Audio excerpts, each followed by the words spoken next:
together and made themselves coverings. And they heard the sound of the Lord God walking in the garden in the cool of the day. And Adam and his wife hid themselves from the presence of the Lord among the trees of the garden. Then the Lord God called to Adam and said to him, "Where are you?" So he said, "I heard your voice in the garden, and I was afraid, because I was naked, and I hid myself." They did not know yet. They were about to learn, but they did not know yet the plan of salvation. That's the context I want you to think about here. What they were aware of was, don't eat the fruit and live. Do eat the fruit and die. That was their knowledge. So within that knowledge, when they hear the Lord coming for them, what did they think would happen? What was going to happen? Louder. They were going to die. That was all of the knowledge that they had. That's the context I want us to look about here, that God was coming and they were going to die. They expected judgment. What they received was mercy. That's the first lesson, I think, is that they were guilty. They knew they were guilty. They expected judgment from God, and they received mercy. The second part, and I think this is really interesting to me, is that there is an exact parallel here with Jesus coming to Adam and Eve. So we have this encounter with Adam and Eve, and we have Jesus coming to them and showing them mercy. But it is in a larger sense the same picture that we have of Jesus thousands of years later coming to the world, not to give judgment, but coming to the world to give mercy. Okay? So we have the very intimate portrayal of God reaching out to his two people that are here and offering them salvation. They were naked, and God came to them and clothed them.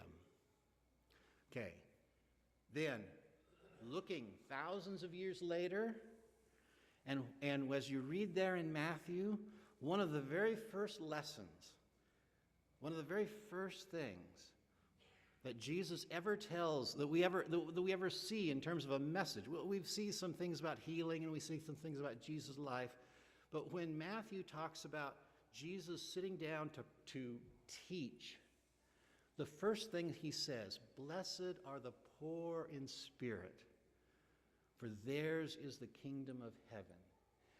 God is wanting a people that recognize that they are in need of a Savior, that they are poor in spirit.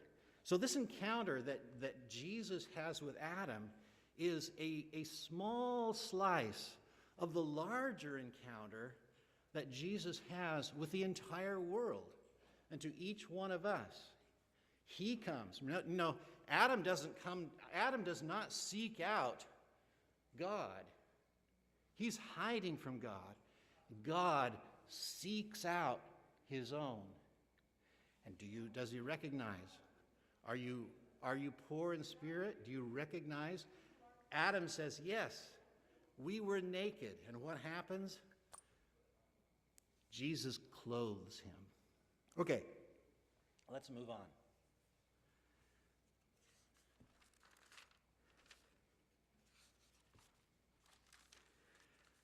So that was the initial one in the lesson. That was the initial encounter with Jesus. From here, let's go on to Genesis 28. This is the next part, the next day. I think we're up to Monday's lesson. And once again, we have somebody who has committed a crime.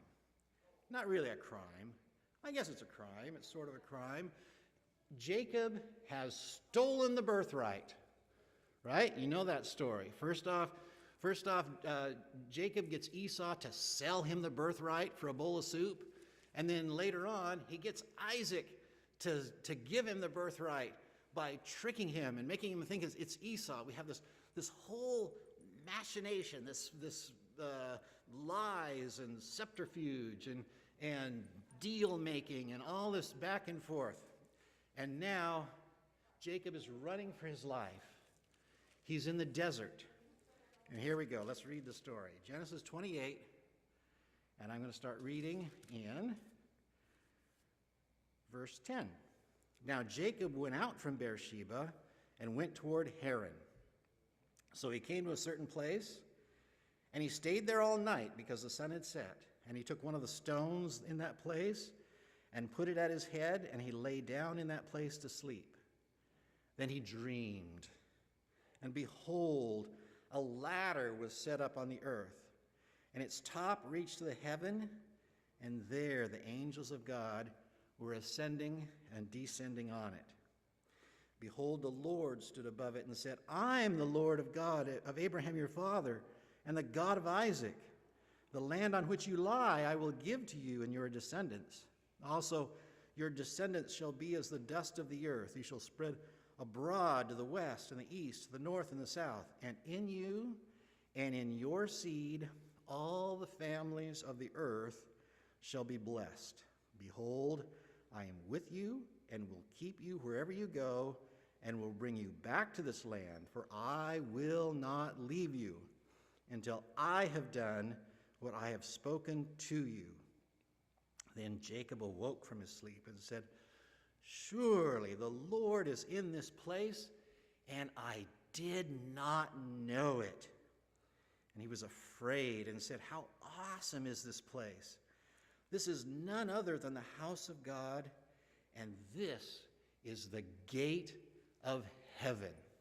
Now, he sets up a little monument, and he names the place Bethel.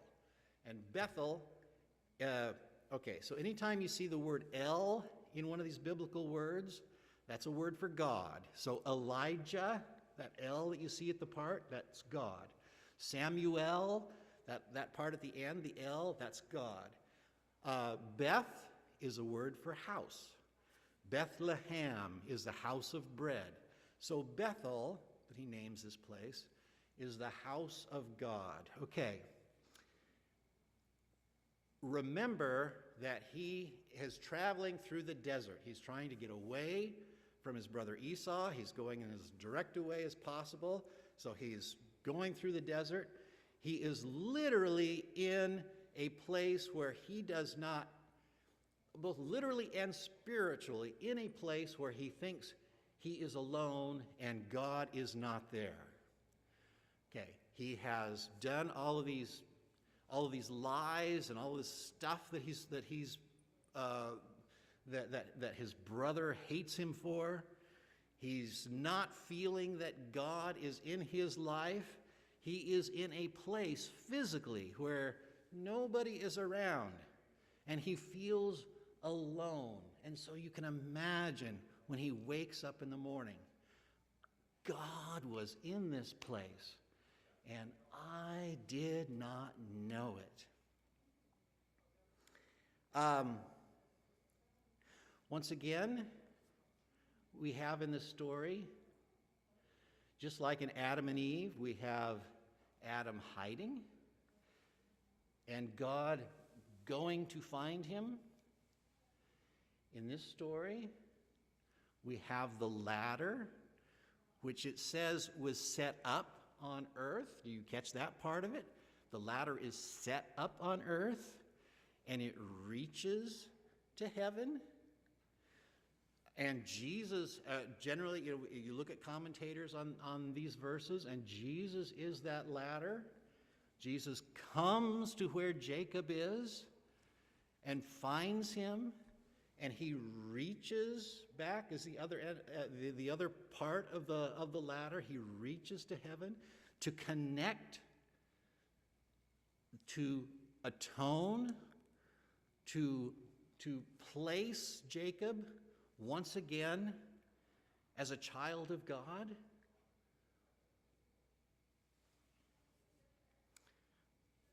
Unexpected places. Many years ago, and I'm going to feel a little bit guilty as I tell you the story. Many years ago, I had the great pleasure and the great privilege to do Bible studies and to visit with a young fellow who was in the correctional facility over in Kent. And I talked to him, I prayed with him, I cried with him. I have never yet even shaken his hand. There's always this glass partition between us as we talked. And in his situation, he knew that he was going to go to prison. There was no question about, if there was leniency, or the very best result that he knew that he could get would be a prison sentence. And he was concerned about that. He didn't know if you could be a Christian and be in prison. The way prison was, he was concerned about what might happen once all of this thing was done and he was transferred out of the jail that they have there and was actually within the prison system. Now, the thing that I feel guilty about is at that particular point in my life, I was between jobs. I had a great deal of time. There was no difficulty I had in meeting with him once a week and talking to him and sending him letters. And since that time, I've gotten very busy. I've exchanged letters with him only one time. And so I feel very guilty about that. And I'm constantly thinking, oh man, I need to go back and reconnect with this young man. I do know something about what he's happening with him. And in general, it's very, very good things. I can report that. But I want to talk about this particular moment in time. He knew he was going to prison. He wasn't sure what happened to Christians when they went to prison. And then I talked to him at a later time, the next week or a few weeks later, and he said, I had the most amazing thing happen. Somebody was in the lockup that I talked to. He came in, I hadn't seen this person before, and we had this conversation, and he said, oh, he said he was a Christian, or that he was acquainted with that, and I expressed, how I felt, what was going to happen to me. And he said, no problem. He says, I'll tell you exactly what to do.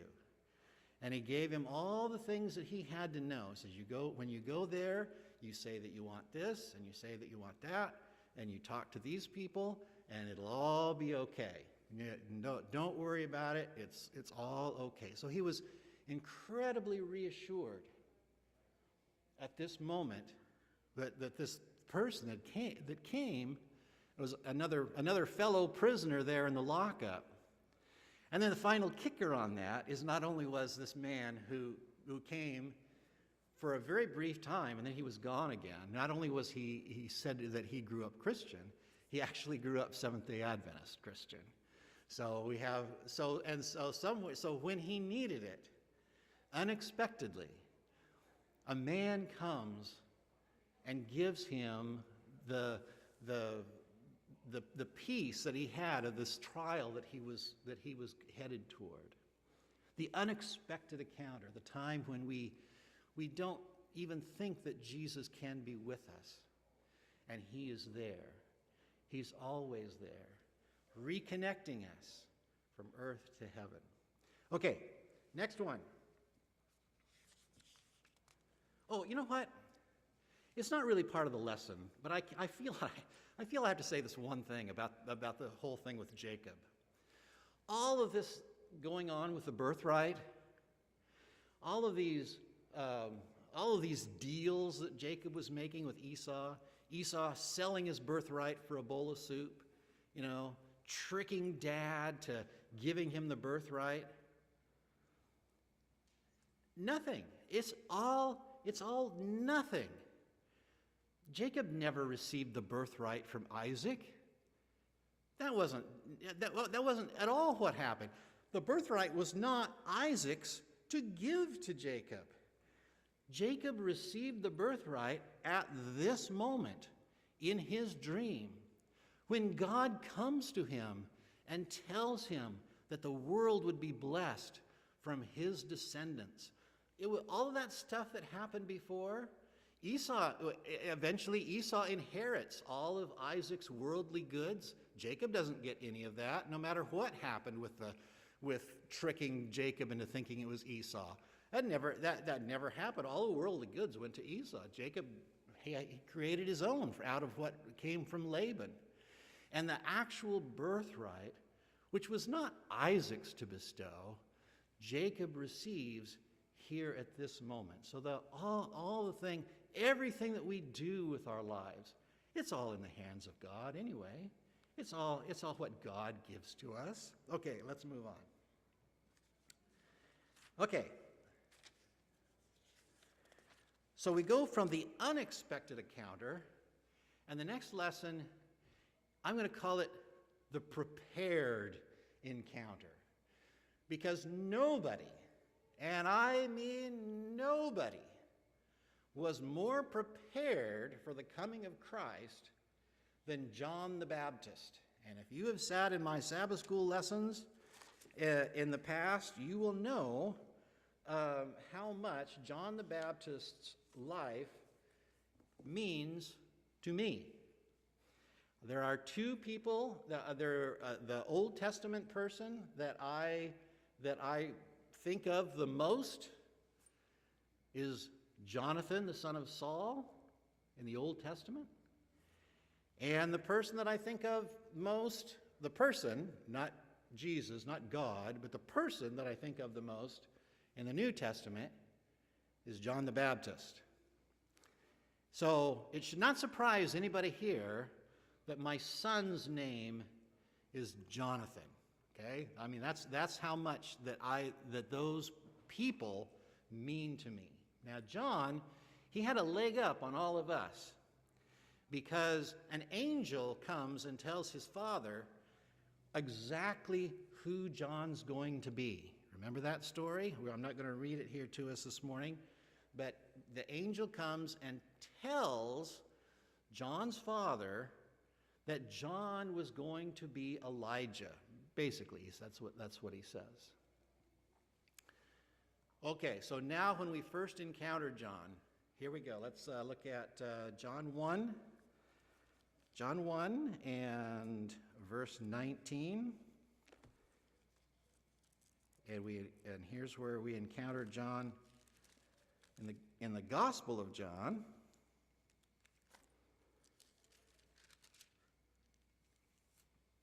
And oftentimes I'll hear people say, well, Jesus came into this world and people didn't even know.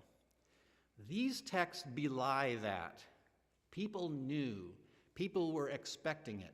They were looking for it. They knew that this was going to happen because they thought John might be the Messiah.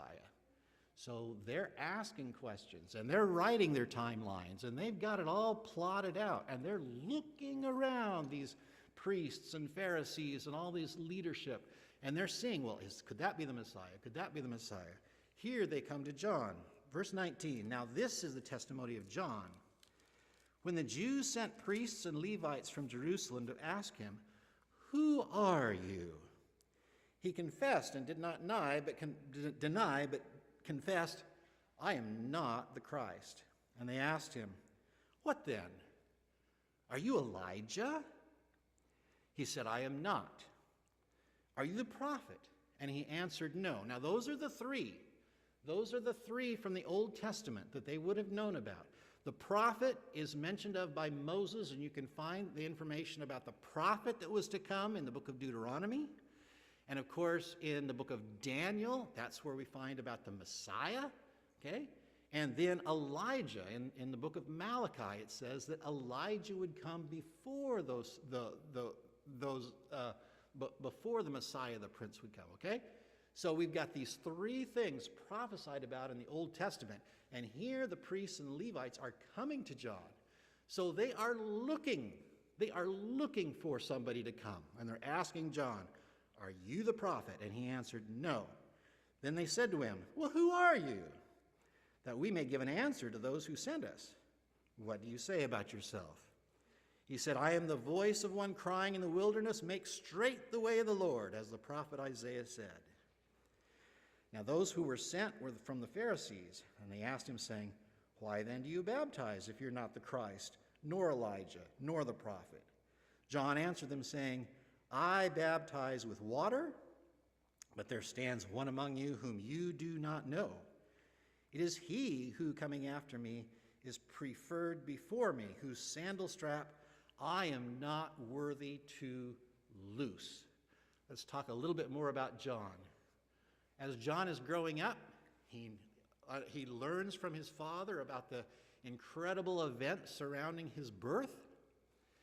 He recognizes in that of being Elijah. And so when we find Elijah, and you can look through I'm not going to read those, but you can look through all the different descriptions and everything about John the Baptist, and you will see that John is wearing the clothes that Elijah would have worn. He didn't wear nice woven cloths like all the other people. Instead, he wore hides, leather garments. So he looked like Elijah.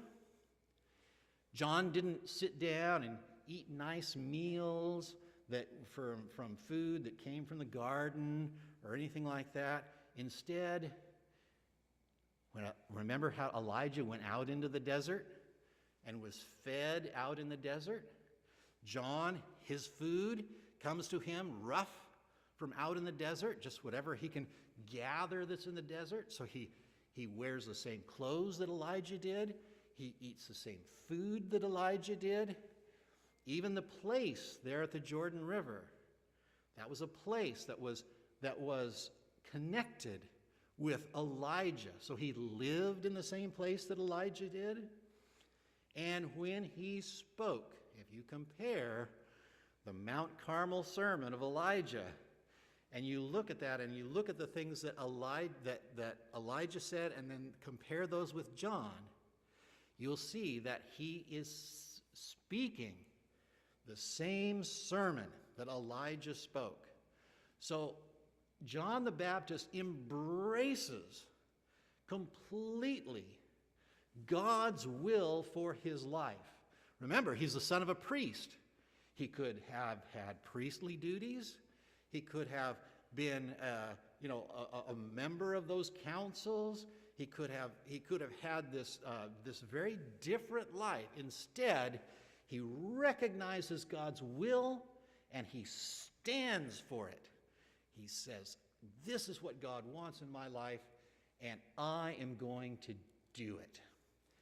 Then, here's the topper. Oh man, I'm running out of time here, but let's read on just a little bit farther. Because you're going to say to me, "Oh, well, John recognized about himself, but he didn't know Jesus' mission." Nobody recognized Jesus' mission. Well, here we go. Let's keep reading. This is verse 29, John chapter 1. "The next day, John saw Jesus coming toward him and said, 'Behold, the Lamb of God who takes away the sin of the world.' He knew Jesus' mission. He knew that it wasn't about setting up any sort of earthly kingdom.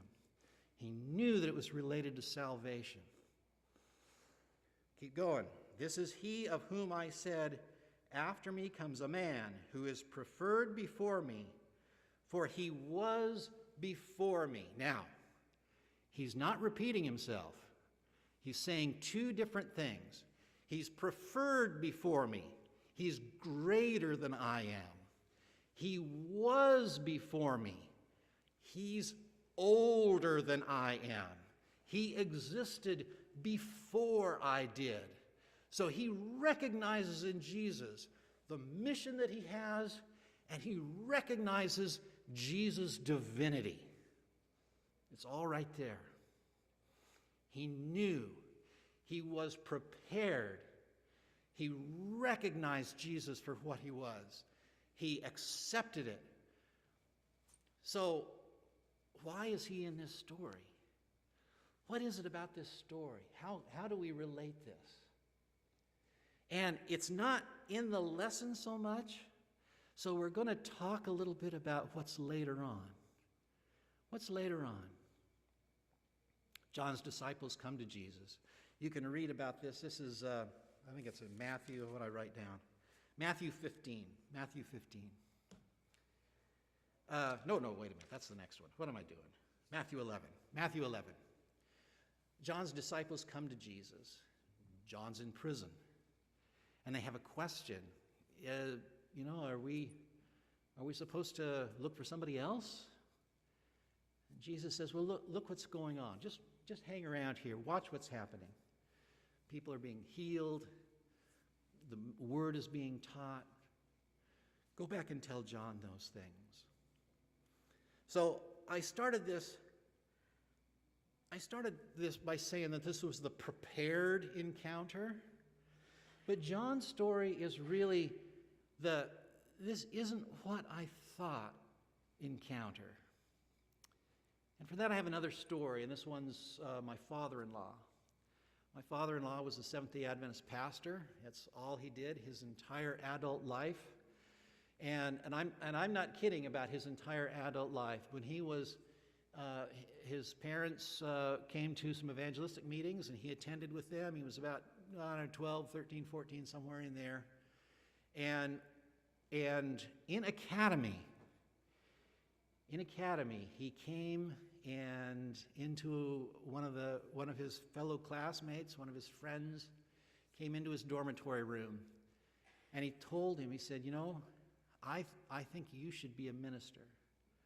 I think you need to give your heart to the Lord. He's a teenager. He hasn't gone to, he's barely been an Adventist a couple of years, and he's finding in this person telling him that I worry about you. I want you to give your heart to the Lord. I think you could be a minister. He goes on. He goes to college. He becomes a minister. He works his entire life standing up here in pulpits like this. He actually got a call to this church at one point in time.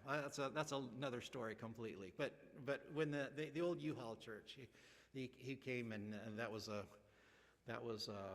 moment that it ended up not happening, obviously. So we had a memorial service for him. He died in early 2017.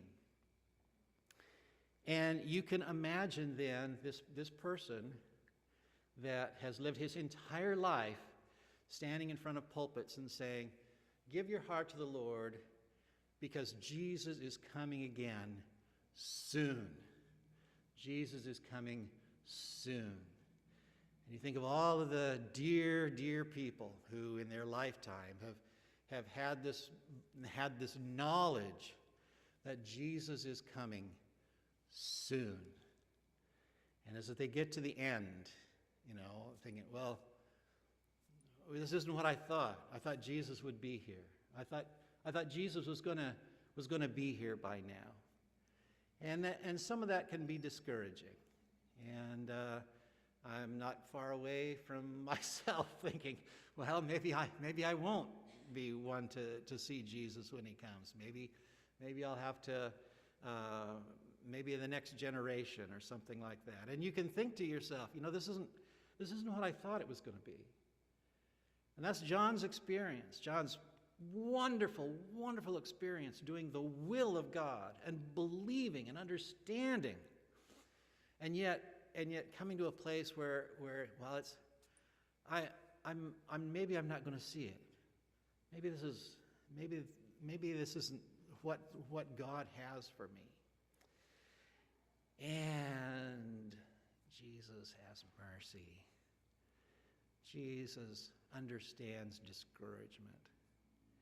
Jesus understands that sometimes we need to be told, yes, you know what?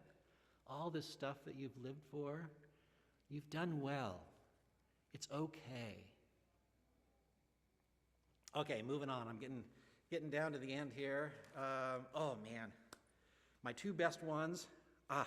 We'll have to do these very fast, okay? Because I cannot drop either of these. So, the cultural encounter. This is a fascinating encounter. It's one of the ones in Scripture that have troubled me over the years. We're going to take a quick look at it. I wish if I had been smarter, I'd have put it up front so I could talk about this longer. The lesson has us reading in Mark 7. I would actually like to read this encounter in the book of Matthew 15. There's something in Matthew 15 that does not appear in Mark that I want to bring out. So this is Matthew 15, verses 21 to 28. Once again, we're going to talk about context here. All right, here we go. Then Jesus went out from there and departed to the region of Tyre and Sidon. Behold, a woman of Canaan came from that region and cried out to him, saying, "Have mercy on me, O Lord, Son of David. My daughter is severely demon-possessed." But he answered her not a word. And his disciples came and urged him, saying, "Send her away, for she cries out after us."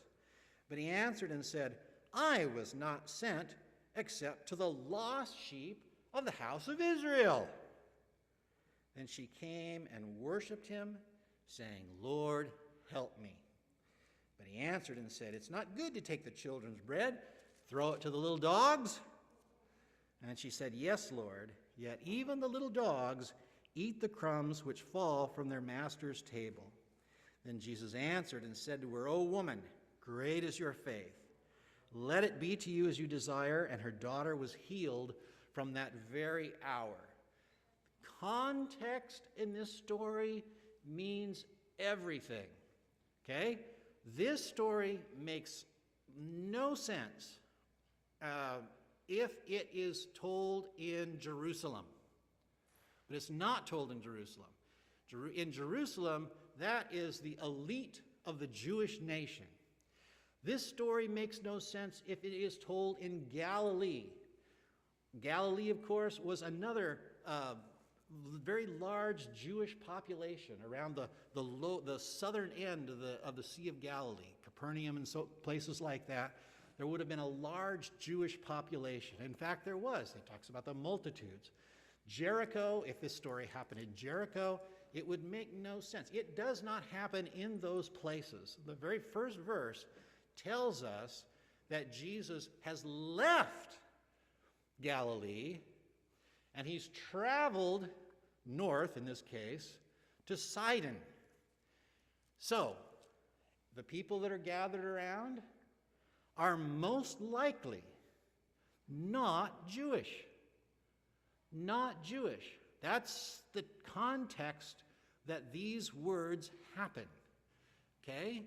So when Jesus says, "I've come for the lost sheep of Israel," maybe more than one person said to himself, "Well, what are you doing here?" Jesus' actions, okay? Jesus' actions. What are you doing here? Obviously, Jesus has come to Sidon. He's not in Israel. He is, and in fact, Mrs. White, I believe in Desire of Ages, she expresses that this woman, this one woman, is the only reason that Jesus has traveled to Sidon to do this miracle, because there are no other miracles recorded. None. Jesus goes there, he comes back to Galilee, he does some miracles again. Eventually, he's not too far away from traveling to Jerusalem and his final hours. So this is the cultural encounter. Okay? This is Christianity being given to people whose background is not Western. You know, this is Christianity in China. This is Christianity in Saudi Arabia. This is Christianity, actually Christianity still in Lebanon, where you can find Tyre and Sidon. Jesus is a cross-cultural event, and there is a place for Jesus in Sidon. There's a place for Jesus in China, India. Christianity is not so much a regional culture, but Jesus can exist where that culture is, and this woman is proof of that. Okay? All right, I have just a few more minutes, and I've saved the best for last. Actually, the lesson saved the best for last. Oh, no, you know what? This is important. The book of Acts, before we close this one out, the book of Acts, Paul goes to Athens, where he debates with the men there. And in Acts 17, this is verse 26. And he, meaning God, has made from one blood every nation of men to dwell on the face of the earth, and has determined their pre-appointed times and the boundaries of their dwellings, so that they should seek the Lord, and that they might grope for him and find him, though he is not far from each one of us. Okay? We're all the same blood. They're all of us. I remember Dr. Stavanovich that came here and visited with us a few years ago, and talking about meeting a man in the Philippines. He was a Seventh-day Adventist Christian, but he doesn't look like us, you know. He was described to us here, loincloth and otherwise bare and in the jungles. He literally was in the jungles in the Philippines.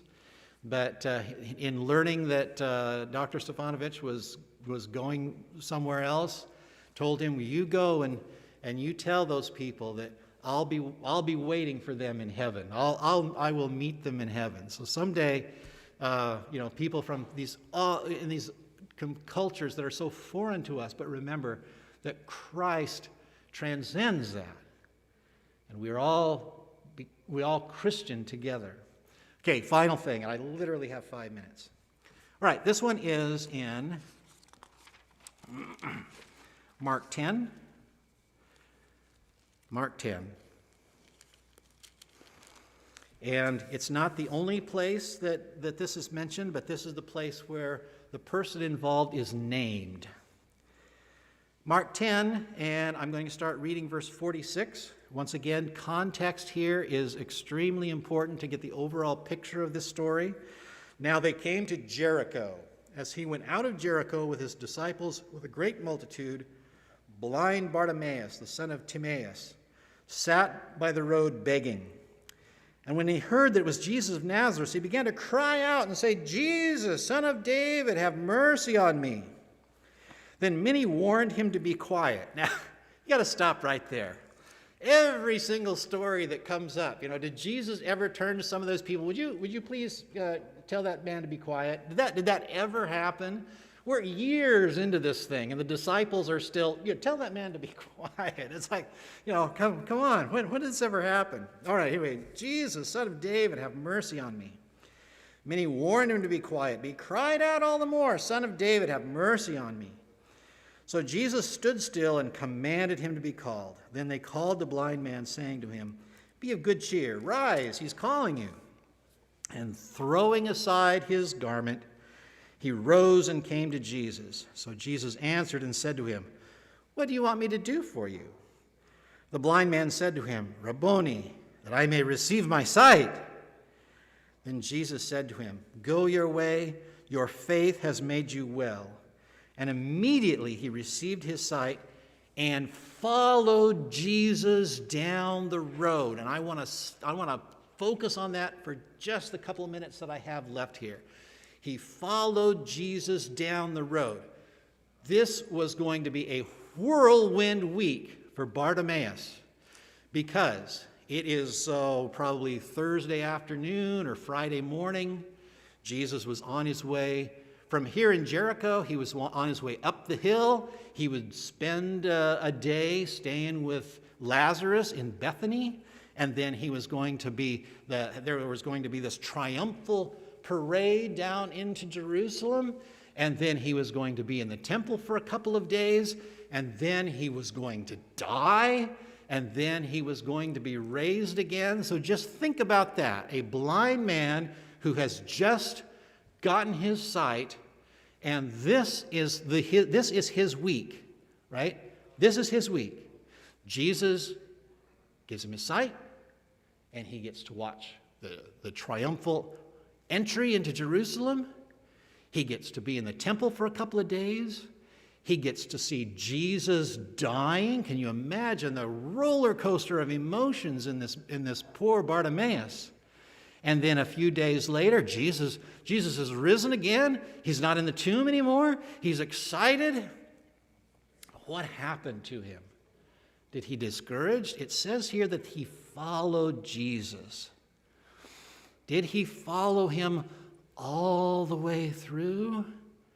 Well, there is the suggestion in here that he did. Why? Mostly because we know his name and we know his Father's name.